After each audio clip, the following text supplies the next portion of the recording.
தூத்துக்குடி மாநகராட்சி அலுவலகத்தை முற்றுகையிட்டு தூய்மை பணியாளர்கள் போராட்டம் நடத்தி வருகிறார்கள். அது பற்றிய அந்த அண்மை செய்தியை பார்க்கிறோம்.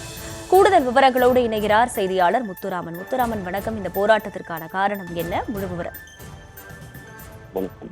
தூத்துக்குடி மாநகராட்சி பணிபுரியும் தூய்மை பணியாளர்கள் ஊதியத்தில் தனியார் ஒப்பந்த நிறுவனமான அவர்லாண்ட் என்ற நிறுவனம் ரூபாய் 2,500 பிடித்தம் செய்ததை கண்டித்து மாநகராட்சியில் முற்றுகையிட்டு 200க்கும் மேற்பட்ட தூய்மை பணியாளர்கள், தூய்மை வாகன ஓட்டுநர்கள் வேலை நிறுத்தத்தில் ஈடுபட்டு போராட்டம் செய்து வருகின்றனர். இதனால் தூத்துக்குடி மாநகராட்சி பகுதியில் தூய்மை பணியாளர்களின் பணிகள் மிகவும் பாதிப்படைந்துள்ளது. தூத்துக்குடி மாநகராட்சியில் அவர்லாண்ட் என்ற தனியார் நிறுவனத்தின் கீழ் ஒப்பந்த அடிப்படையில் சுமார் 700க்கும் மேற்பட்ட தூய்மை பணியாளர்கள் மற்றும் தூய்மை வாகன ஓட்டுநர்கள் பணிபுரிந்து வருகின்றனர்.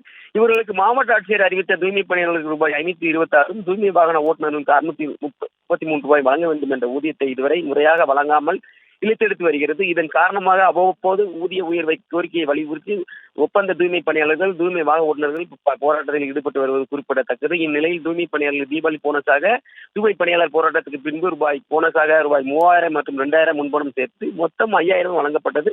இதை மாதந்தோறும் 500 ரூபாய் பிடித்தம் என்று வழங்கப்பட்ட நிலையில் இந்த நிலையில் மாதம் சுமார் 2,500 அமர்லாண்ட் பிடித்தம் செய்ததை கண்டித்து இந்த ஒப்பந்த தொழிலாளர்கள் எல்லாம் சேர்ந்து தற்பொழுது மாநகராட்சி முன்பு போராட்டத்தில் ஈடுபடுகின்றனர். இந்த அவர்லாண்ட் நிறுவனத்தை அவர்களை வெளியேற்றவிட்டு புதியதாக மாநகராட்சி நிர்வாகமே செய்ய வேண்டும் என இந்த கோரிக்கையை வலியுறுத்தி மாநகராட்சி முன்பு தற்பொழுது இந்த போராட்டத்தில் ஈடுபட்டு வருகின்றனர்.